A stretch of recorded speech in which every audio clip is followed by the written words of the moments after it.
கர்த்தருமாகிய இயேசு கிறிஸ்துவின் நாமத்தினாலே யாவருக்கும் வாழ்த்தலை தெரிவித்துக் கொள்கிறேன். பிரபலமான கவிஞர்கள், கலைஞர்கள் பலரை ஒன்றாக அழைத்து ஒரு மிகப்பெரிய விருந்தினை ஏற்பாடு செய்தார்கள்.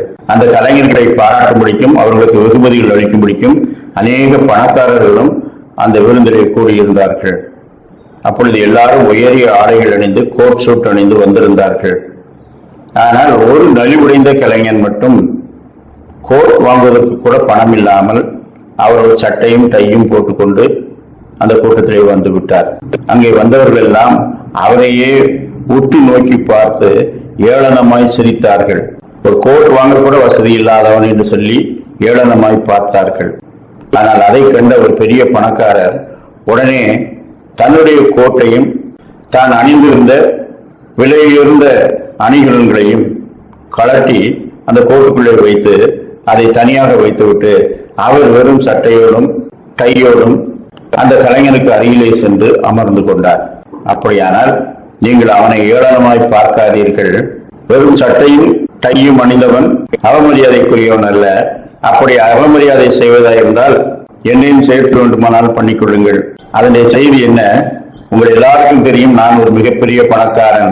என்னை நீங்கள் மதிப்பீர்கள். சட்டை அணிந்திருந்தாலும் மதிப்பீர்கள், கோட் போட்டிருந்தாலும் மதிப்பீர்கள். என்னை மதிப்பது போலவே இந்த கலைஞனையும் நீங்கள் மதிக்க வேண்டும். அதற்காக அவன் அணிந்திருக்கும் சட்டையை போலவே நானும் வெறுமன சட்டை போட்டுக்கொண்டு உங்கள் மத்தியிலே இருக்கிறேன் என்பதை அவர் காட்டினார்.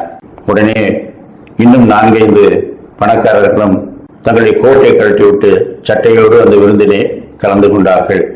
பிலிப்பியர் 2ஆம் அதிகாரம் 6-7 வசனங்கள்.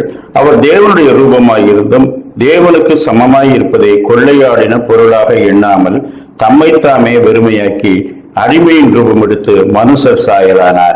எபிரேயர் 2ஆம் அதிகாரம் 14ஆம் வசனம். ஆதலால் பிள்ளைகள் மாம்சத்தையும் இரத்தத்தையும் உடையவர்களாய் இருக்க அவரும் அவர்களைப் போல மாம்சத்தையும் இரத்தத்தையும் உடையவரானார். எல்லாராலும் தொழுது கொள்ளப்படத்தக்க ஆசனத்திலே வீற்றிருக்கிறவர் மனுஷ சரீரம் எடுத்தால் தூங்க வேண்டும், சாப்பிட வேண்டும், நடக்க வேண்டும். இவர்களைப் போலவே கிளைமேட் சேஞ்சுக்கு ஒத்துப்போக வேண்டும். சுற்றிலும் இருக்கிற பாவிகளான மனுஷர்கள் பேசுகிறதை கேட்க வேண்டும். அவர்களுக்கு பொறுமையோடு பதிலளிக்க வேண்டும்.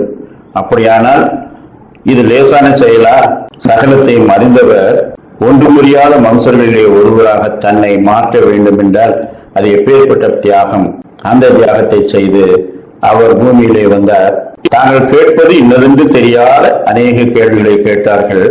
அவர் அவர்களுக்கு புரியும் பாஷையிலே அவர்கள் மொழியிலேயே ஓமைகளாகவும் சிறு சிறு வாசகங்களாகவும் அவர்களுக்கு சொல்லிக் கொடுத்தார்.